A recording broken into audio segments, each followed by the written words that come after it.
Hello बच्चों, welcome back to my channel mission IIT JEE. जैसा कि आप जानते हैं 2019 के अंदर भी एडवांस लेवल पर लिमिट के दो प्रॉब्लम पूछे गए थे। एक तो अभी आपने जस्ट देखा ही था। अब ये नेक्स्ट प्रॉब्लम है 2019 की, जिसमें क्या बोल रखा है, let f is such a function कि इसकी जो domain and range both are real numbers be a function.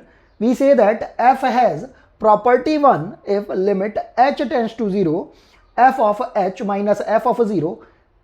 यहाँ पर इन्होंने क्या करा है, जो हम इन जनरल h लिया करते थे उसकी जगह पर under root of modulus of h ले रखा है। और क्या बोल रखा है, प्रॉपर्टी वन के लिए कि अगर ये एग्जिस्ट करती है और मतलब इसका अगर हम लिमिट ले रहे हैं और ये एग्जिस्ट कर रही है और फाइनाइट भी अगर हमारे पास वैल्यू आ रही है, और प्रॉपर्टी टू के लिए क्या बोल रखा है कि अगर limit h tends to 0 f h minus f of 0 upon h square exist करती है एंड इज फाइनाइट, और फाइनाइट भी आती है। और इन दोनों कंडीशंस को ध्यान में रखते हुए, इन दोनों प्रॉपर्टीज को ध्यान में रखते हुए हमें कुछ ऑप्शंस दे रखे हैं और इन ऑप्शंस में से हमें करेक्ट ऑप्शन को बताना है।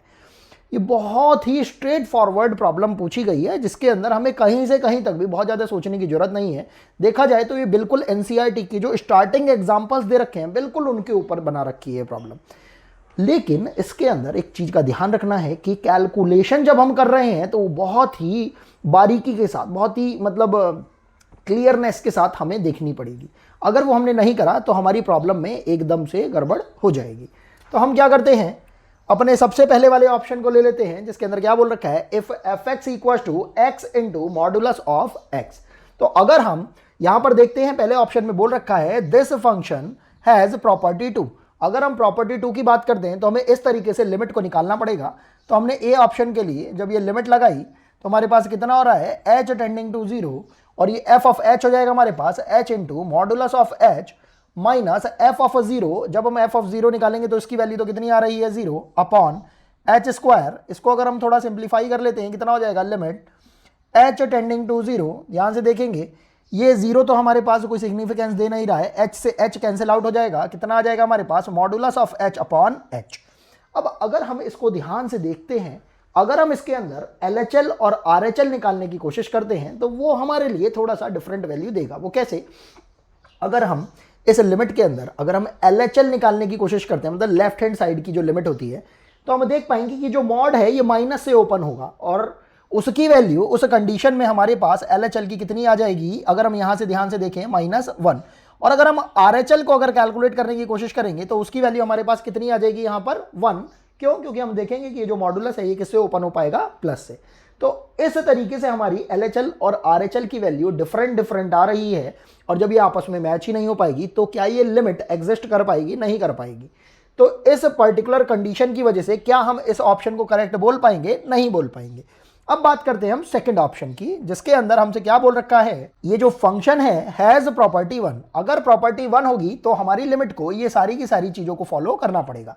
तो हमने लिख लिया लिमिट h टेंडिंग टू 0 और f of h minus f of 0। तो f ऑफ h कितना है हमारे पास, h टू दी पावर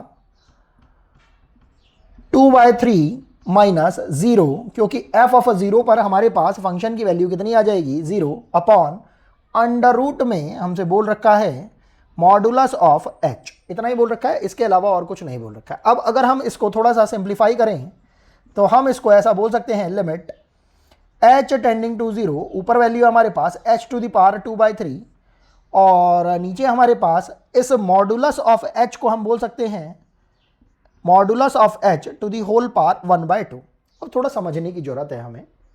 यहां पर हम देख रहे हैं कि अगर हम LHL और RHL की अगर वैल्यू को निकालने की कोशिश करते हैं तो यहां पर ये हमारी लिमिट एग्जिस्ट करते हुए हमें दिखाई दे रही है। वो कैसे, अगर हम यहां पर देखते हैं, अगर हम LHL को भी अगर निकालते हैं तो ऊपर जो हमारे पास पावर दे रखी है वो 2/3 इस तरीके से दे रखी है कि चाहे वैल्यू हमारी h की नेगेटिव हो पॉजिटिव हो, एक ये जो इवन पावर हमारे पास 2 करके जो लगी हुई है वो उसको पॉजिटिव बना देगी।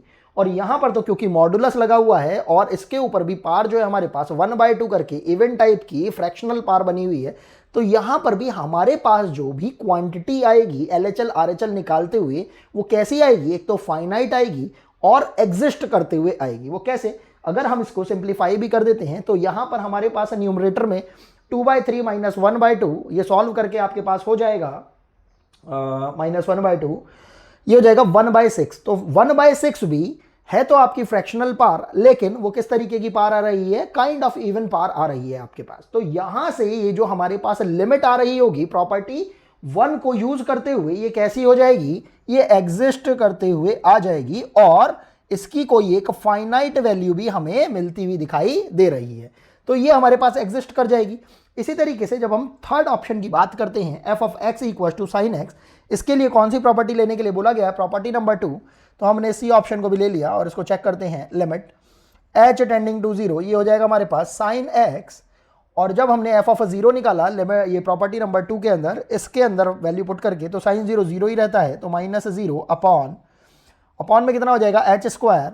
हम देख पाएंगे कि लिमिट h टेंडिंग टू 0 में ये हमारे पास कितना बन रहा है, ये x की जगह h ले लीजिए क्योंकि h ही फंक्शन को बनाकर हम बोल रहे हैं, ये हो जाएगा साइन h अपॉन h²। अगर ध्यान से देखेंगे, अगर हम यहाँ पर इस h² में से एक h को यूटिलाइज भी करा देंगे तो इसकी वैल्यू तो 1 हो जाएगी, लेकिन ये जो बेचारा 1/h, एक h हमारे पास बच गया है। इस h की वजह से हमारे पास यहाँ पर जो वैल्यू बन रही होगी वो क्या बन जाएगी, इनफाइनाइट। तो हमें यहाँ पर एग्जिस्ट तो करवानी है आप अपनी जो लिमिट है, उसके अलावा वैल्यू भी कैसी आनी चाहिए, फाइनाइट। तो यहां पर ये हमारे पास लिमिट एग्जिस्ट नहीं कर पाएगी, मतलब बेसिकली लिमिट तो एग्जिस्ट कर रही है लेकिन फाइनाइट वैल्यू नहीं आ पाएगी। तो क्या ये हम करेक्ट ऑप्शन बोल पाएंगे, ये भी हमारा करेक्ट ऑप्शन नहीं हो पाएगा। हम देख पा रहे हैं अभी तक ए बी सी के अंदर हमारा केवल एक ही ऑप्शन करेक्ट हुआ है, ऑप्शन नंबर बी। अब हम अपने लास्ट ऑप्शन की बात करते हैं, डी ऑप्शन की। क्या बोल रखा है इसके अंदर, लिमिट, अच्छा इसके अंदर क्या बता रखा है कि f of x equals to, ये मॉडुलस ऑफ h बता रखा है, मॉडुलस ऑफ x, और प्रॉपर्टी कौन सी फॉलो करने के लिए बोल रखी है, प्रॉपर्टी नंबर 1। अब हम प्रॉपर्टी नंबर 1 की बात करें तो limit h tending to 0 f of h, तो ये हो जाएगा हमारे पास मॉडुलस ऑफ h माइनस, इसके अंदर भी जब हम f ऑफ 0 निकालेंगे तो 0 रखने पर वैल्यू 0 आ रही है, अपॉन अंडर रूट ऑफ, ध्यान से देखेंगे कितना हो जाएगा ये, मॉडुलस ऑफ h। इसको थोड़ा सा अगर हम सिंप्लीफाई करेंगे तो हम इसको ऐसा बोल सकते हैं, limit h tending to 0 modulus of h upon under root of modulus of h, और इसको चाहे तो आप modulus of h to the whole power half बोल सकते हैं। आप देख पा रहे हैं कि यहाँ पर जब हमने यहाँ पर भी देखा था, हाँ इस टाइप का फॉर्म था, हम यहाँ पर भी देख पा रहे थे कि जब हम यहाँ से इस h को अगर ऊपर लेकर भी जाते हैं तो हमारे पास जो पार बन रही है वो नेगेटिव पार नहीं बन रही है, पॉजिटिव पार बन रही है, 1/6 बन रही थी। इसी तरीके से जब हम इसको भी जब ऊपर लेकर जाएंगे तो यहाँ पर जो ऊपर वाली पार है वो नीचे वाली पार से ज़्यादा है, तो इस वजह से जब हम इसको ऊपर भी लेकर चले जाते हैं तो ये हमारे पास पॉजिटिव पार बन रही है। तो अगर h की वैल्यू अगर हम 0 पुट भी कर देते हैं तो 0 वैल्यू आ रही है, मतलब कि हमारे पास ये जो लिमिट है वो एग्जिस्ट करती हुई हमें दिखाई दे पा रही है। उसके अलावा यहाँ पर भी मॉडुलस लगा हुआ है, यहाँ पर भी मॉडुलस लगा हुआ है। तो इस केस के अंदर जब हम LHL या RHL जब निकाल रहे होंगे तो वो दोनों के दोनों एग्जिस्ट करते हुए पाएंगे और इसकी एक फाइनाइट वैल्यू भी आ रही होगी। अब इस पर्टिकुलर केस के अंदर हम देख पाते थे कि यहाँ पर ये जो वैल्यू थी हमारे पास एग्जिस्ट भी कर रही थी, फाइनाइट भी आ रही थी। इसी तरीके से यहाँ पर भी हमारे पास जो वैल्यू है वो एग्जिस्ट भी कर पा रही है और फाइनाइट भी आ रही है। तो हमारे पास ये ऑप्शन भी करेक्ट हो जाएगा। ये ऑप्शन करेक्ट नहीं आ पाया था, ये भी हमारे पास सुटेबली नहीं आ पाया था, तो इस वजह से हमारे पास ये ऑप्शन करेक्ट हो जाएगा। तो इन पर्टिकुलर 4 ऑप्शंस के अंदर हमारे पास 2 ऑप्शन करेक्ट हो पा रहे हैं, option number B and option number D, और यही हमारा रिक्वायर्ड आंसर हो जाएगा। आप देखेंगे कि ये पर्टिकुलर प्रॉब्लम एडवांस लेवल पर पूछी गई है। इस टाइप के बहुत सारे एग्जाम्पल्स हमें NCERT की बुक के अंदर भी मिल जाएंगे, जो कि बिल्कुल डायरेक्ट फॉरवर्डली हमें लगता है कि NCERT से निकाल के हमसे पूछ लिया गया है। अगर हम अपनी प्रैक्टिस पर बहुत अच्छे से ध्यान देंगे तो बहुत सारे ऐसे प्रॉब्लम्स हमें एडवांस लेवल पर भी मिल जाएंगे जिनको कि हम डायरेक्ट फॉरवर्ड सॉल्व कर सकते हैं। आई होप आपको ये प्रॉब्लम समझ में आई होगी। अगर आपको ये वीडियो पसंद आए तो प्लीज़ आप इस वीडियो को लाइक करिए, सब्सक्राइब करिए और ज़्यादा से ज़्यादा शेयर करिए। और अगर आपको किसी भी प्रॉब्लम में कोई दिक्कत आती है तो प्लीज़ आप कमेंट सेक्शन के अंदर मेंशन करिए। अभी के लिए थैंक्स फॉर वॉचिंग।